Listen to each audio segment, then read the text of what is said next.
প্রিয় দর্শক আসসালামু আলাইকুম। আজকের ভিডিওতে আপনাদের স্বাগত জানাচ্ছি। যেখান থেকে এই ভিডিও দেখছেন আশা করি সবাই ভালো আছেন। একটা দীর্ঘ বিরতি দিয়ে আজকে এই ভিডিওটি রেকর্ড করছি।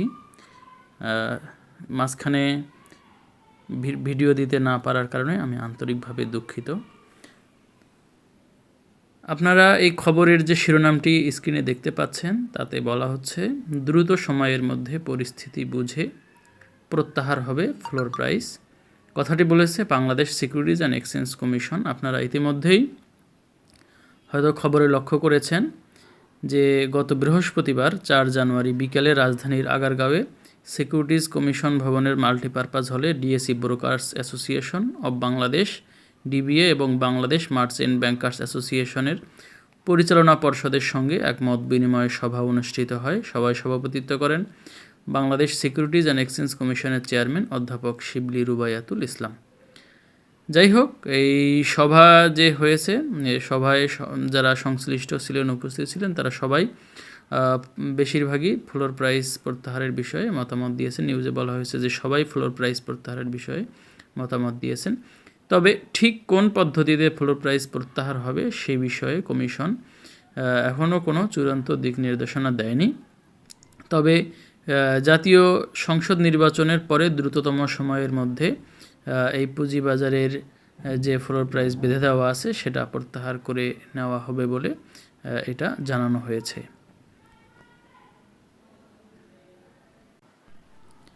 এ খবর থেকে একটি বিষয় অত্যন্ত সুস্পষ্ট, আর সেটা হলো যে খুব দ্রুততম সময়ের মধ্যেই পুঁজিবাজারে যে ফ্লোর প্রাইস বেঁধে দেওয়া হয়েছে সেটা প্রত্যাহার করা হবে এবং কোন পদ্ধতিতে প্রত্যাহার করা হবে সে বিষয়ে অবশ্য কমিশন পরবর্তীতে সিদ্ধান্ত নেবে। এখন প্রশ্ন হলো যে ফ্লোর প্রাইস প্রত্যাহার হলেই সব শেয়ার সেগুলো কি স্বাভাবিকভাবে মুভমেন্ট করবে কি না। এক্ষেত্রে একটি বিষয় স্বভাবতই আমাদের বিবেচনায় রাখতে হবে, সেটা হলো ফ্লোর প্রাইসে থাকা অবস্থায় যেসব স্টক ওভার ভ্যালুড অবস্থায় রয়েছে এগুলো মুভমেন্ট করতে কিন্তু একটু সময় নেবে। কারণ এগুলো মানে যৌক্তিক দামে না আসা পর্যন্ত স্বভাবতই এগুলোর ক্রেতা পাওয়া যাবে না। কারণ এই শেয়ারগুলো দীর্ঘদিন ধরে আটকে ছিল এবং যে শেয়ারটা অলরেডি ওভার ভ্যালুড সেটা কিন্তু বেশি দাম দিয়ে কেউ কিনতে চাইবেন না। আবার ঠিক একইভাবে যেসব স্টক আন্ডার ভ্যালুড অবস্থায় রয়েছে এখন এখানে কিন্তু অনেকেই পজিশন নেওয়া শুরু করতে পারেন। এখন ফ্লোর প্রাইসে থাকা অবস্থায় যেসব স্টক আন্ডার ভ্যালুড অবস্থায় রয়েছে সেসবে আমরা হয়তো দেখব যে এগুলোয় আগে যত বায়ার ছিল তার থেকে স্বভাবতই বায়ার কিছুটা হলেও বেশি হতে পারে। কারণ স্বভাবতই সবাই চাইবেন যে যেহেতু মার্কেট হয়তো এখন একটা স্বাভাবিক গতিবিধি মার্কেটে ফিরে আসতে পারে, তাই যেসব স্টক আন্ডার ভ্যালুড অবস্থায় রয়েছে সেসবে পজিশন নিয়ে সেখান থেকে ভালো একটা কিছু রিটার্ন জেনারেট করা।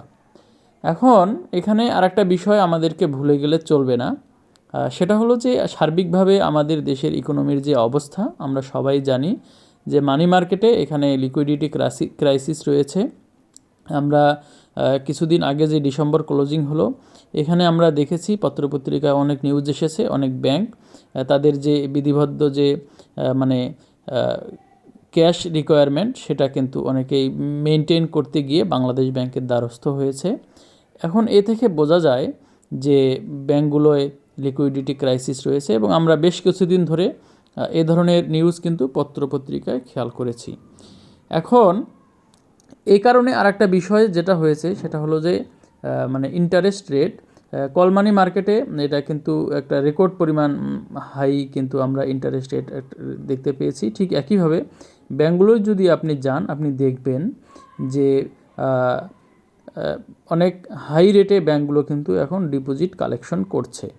তো এই অবস্থায় মার্কেটে স্বাভাবিকভাবে মার্কেটকে যদি আমরা দেখতে চাই তাহলে কিন্তু এখানে প্রতিষ্ঠানের অংশগ্রহণ অনিবার্য। এখন কথা হলো যে প্রথমত যে এই ব্যাঙ্কগুলো যারা ব্যাংক বা অন্যান্য যেসব প্রতিষ্ঠান রয়েছে মার্কেটে লিকুইডিটি ক্রাইসিস থাকার কারণে তাদের হাতে কিন্তু বিনিয়োগ করার মতো অতিরিক্ত লিকুইডিটি আছে বলে মনে হয় না।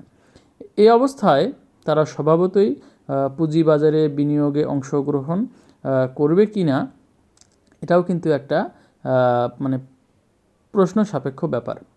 ঠিক একইভাবে আরেকটা বিষয় হলো যে যারা নতুন করে মার্কেটে পুঁজি নিয়ে আসবেন বা আসতে চাচ্ছেন, তো তাদের হাতে কিন্তু এখন ভালো অল্টারনেটিভ অপশন রয়েছে। কারণ এখন ব্যাংকেই ফিক্সড ডিপোজিট করে অনেক ভালো প্রফিট রেট পাওয়া যাচ্ছে। তো এই জন্য স্বভাবতই যারা একটু সেফ সাইডে থেকে বিনিয়োগ করতে চান, তারা কিন্তু এই পরিস্থিতিতে বর্তমানে যে অর্থনীতির যে অবস্থা, তাতে কিন্তু স্বভাবতই তারা একটু হিসাব নিকাশ করে আসার মানে চিন্তাভাবনা করবেন। তো এই জন্য সার্বিকভাবে মার্কেটটা ফ্লোর প্রাইস উঠে গেলেই যে খুব দ্রুত স্বাভাবিক হবে, এটা কিন্তু ঠিক সেইভাবে বলা যাচ্ছে না। তো এই জন্য আমরা এখানে আরেকটা বিষয় খেয়াল রাখতে হবে যে ক্যাপিটাল মার্কেট, এখানে কিন্তু আপনি মার্কেটটাকে স্বাভাবিক করতে হলে এখানে মানি ফ্লো বাড়ানো ছাড়া এই মার্কেটটা কখনোই স্বাভাবিক হওয়াটা কঠিন। তো এই জন্য ফ্লোর প্রাইস উঠে গেলেই যে মার্কেট স্বাভাবিক একটা অবস্থা চলে আসবে, বিষয়টা হয়তো এইরকম নাও হতে পারে, বা ওই অবস্থায় যেতে গেলেও কিছুদিন সময় লাগতে পারে। এখন এই জন্য আমরা যারা সাধারণ বিনিয়োগকারী, আমাদের করণীয় হলো যে আমাদের অত্যুৎসাহী না হয়ে, বা আমরা যারা দীর্ঘদিন ধরে আটকে রয়েছি, আমরা একটু নতুন করে পজিশন নেওয়ার ক্ষেত্রে আমাদেরকে খুব ভেবেচিন্তে পজিশনটা নিতে হবে। আর একটা জিনিস হলো যে আমি আগের অনেক ভিডিওতে একটা কথা বলেছি, সেটা হলো যে স্টপ লস, আপনি যদি ট্রেডিং আপ করাটা আপনার উদ্দেশ্য হয়ে থাকে, তাহলে স্টপ লসটা কিন্তু সবসময় আপনাকে বিবেচনায় রাখতে হবে। এখন ফ্লোর প্রাইস থাকার কারণে আপনার একটা স্টক অনেক দিন ধরে এটা একটা জায়গায় আটকে ছিল, কিন্তু যখন ফ্লোর প্রাইসটা উঠিয়ে নেওয়া হবে, তখন কিন্তু এটার যে ডাউন সার্কিট, সে কিন্তু লেনদেন না হলেও সেখানে কিন্তু একটা ডাউন সার্কিট থাকবে। হ্যাঁ, তো এই জন্য আপনি এখন সুযোগের অপেক্ষায় বসে থাকবেন, নাকি স্টপ লস নিয়ে আপনি নতুন করে অপরচুনিটি সন্ধান করবেন, এই সিদ্ধান্তটা কিন্তু আপনাকে নিতে হবে। কারণ ছোট লস অনেক বড় লসের চেয়ে কিন্তু এটা কিন্তু ভালো, এই বিষয়টা আমাদেরকে খেয়াল রাখতে হবে। আমরা অনেকেই কিন্তু দীর্ঘদিন ধরে আটকে রয়েছি, এবং আটকে থাকার কারণে আমাদের অনেকের ক্ষেত্রেই ধৈর্যচ্যুতি কিন্তু চলে এসেছে।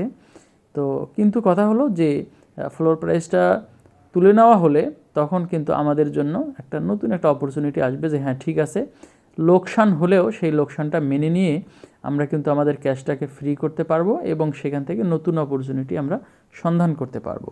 এতদিন যেটা সমস্যা ছিল, কিন্তু তারপরেও আমি আবারও যে কথাটা বলছি যে আপনাকে স্টপ লসটা খুব বিচক্ষণতার সঙ্গে নিতে হবে। ঠিক একইভাবে আপনি যদি স্টপ লস নিয়ে আপনি যে টাকাটা ফ্রি করলেন, ফ্রি করার পরে আপনি নতুন একটা স্টকে এন্ট্রি নেবেন, সেখানেও কিন্তু আপনাকে একটা বিচক্ষণ একটা সিদ্ধান্ত নিতে হবে। কারণ মার্কেট যে মানে সহসাই খুব স্বাভাবিক হবে, মানি মার্কেটের ডাইরেকশনটা কিন্তু এটা বলছে না, বা অর্থনীতির যে সার্বিক প্রেক্ষাপট, তাতে কিন্তু এটা আমার মনে হচ্ছে না। এটা আমার ব্যক্তিগত পারসেপশন, বাস্তবতা কী হবে সেটা অবশ্য আমি জানি না। আর সব মিলিয়ে এটাই হচ্ছে আজকের আলোচনার মূল কথা, যে সামনে যে দিনগুলো আসতেছে, এই দিনগুলো মার্কেটে স্বাভাবিকতা ফেরানোর জন্য বিএসইসি অবশ্যই হয়তো চেষ্টা করবে, কিন্তু এই চেষ্টার মধ্যে দিয়ে আমাদের হয়তো কারো লাভ হবে, কারো লোকসান হবে, কিন্তু পরিস্থিতির যেটাই হোক আমাদেরকে বিচক্ষণতার সঙ্গে সিদ্ধান্ত নিতে হবে।